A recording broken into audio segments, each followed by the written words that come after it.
So President Obama saying the White House is not to blame for the rollout of Obamacare, and neither are Republicans. We'll tell you what he did blame in a moment.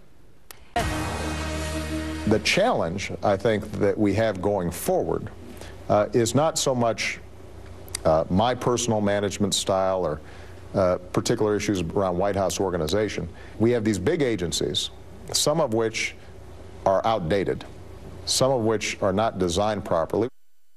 Revealing remarks, you might think, from President Obama laying the blame for Obamacare stumbles, not on his management style, but on big government. What about that now? Mary Catherine Ham, editor-at-large, hotair.com in Byron, New York, chief political correspondent for the Washington Examiner, both are Fox News contributors. Good morning to both of you. Good morning. You saw the interview. We want you to analyze this, okay? MK, first things first. We have these big agencies, some of which are outdated, some of which are not designed properly. Right. Like a website. Go.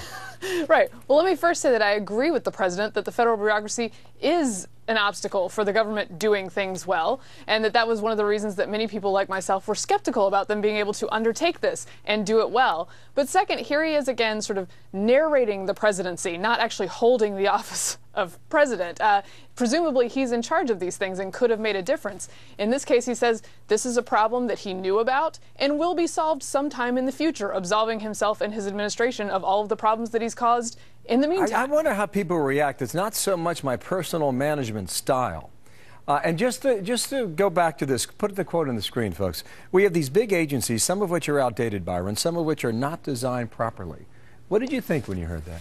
Well, the question is his own performance in his job, and he can put the blame on a cumbersome bureaucracy. But remember, the president said he didn't know about these problems with the Obamacare website prior to the October 1st rollout. And Kathleen Sebelius, Health and Human Services Secretary, said again that the president didn't know. But what we learned later was they hadn't had a one-on-one meeting in more than 3 years. The president says he oversees his cabinet carefully, but with the one person directing his big legacy initiative, he had not had a face-to-face meeting in more than 3 years. On that point, Byron, he said, I have an open-door policy where I want people to be bringing me bad news on time so that we can fix things. Well, I think most peeps? management experts would say the president needs to seek out bad news as well. Clearly, there was a problem in the Health and Human Services that went way, way down, an enormous problem with this rollout date, October 1, coming, and the president didn't know about it. I think it's perfectly reasonable to say, does that reflect some problems with your management style? What was your take on that, MK? Well, I mean, the federal bureaucracy is, to my mind, never going to perform perfectly. But you know what? It can perform better than a $400 million website that does not work at all 2 months later. And so I think that is on the president's shoulders. This was his legacy law. It's hard not to look at this and go, how were you not watching this every step of the way and making sure that it went at least better than this? And I think that was, you know, as I said earlier, what many critics said when we were going into Obamacare. This is quite a bit for you guys to bite off.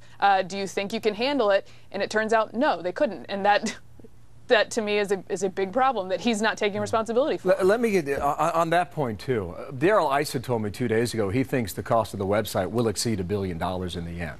You know, everything all in will be more than $1 billion. But placing the blame on Congress for getting in his way, Byron, of reforming Washington. What's up? Well, you know, this is something that Democrats have done for a long time, not really placing the blame on Congress, but placing the blame on the opposition party, Republicans in Congress, for doing this. So we've heard this from the president a whole lot. What I think really is most interesting about this interview is that he does talk about a cumbersome, slow, redundant federal bureaucracy. Remember when the HHS was saying the website problems were being fixed, they said it might soon work with private sector speed. I mean, they're making a very, very strong case against doing things like this at the government level. Private sector velocity. That was the quote of the week. Thank you, Byron. Thank you, Mary Catherine. There's a lot in this interview, and we're going to get to another quote next hour as well. Thanks. Have a great weekend. 20 minutes past. All right.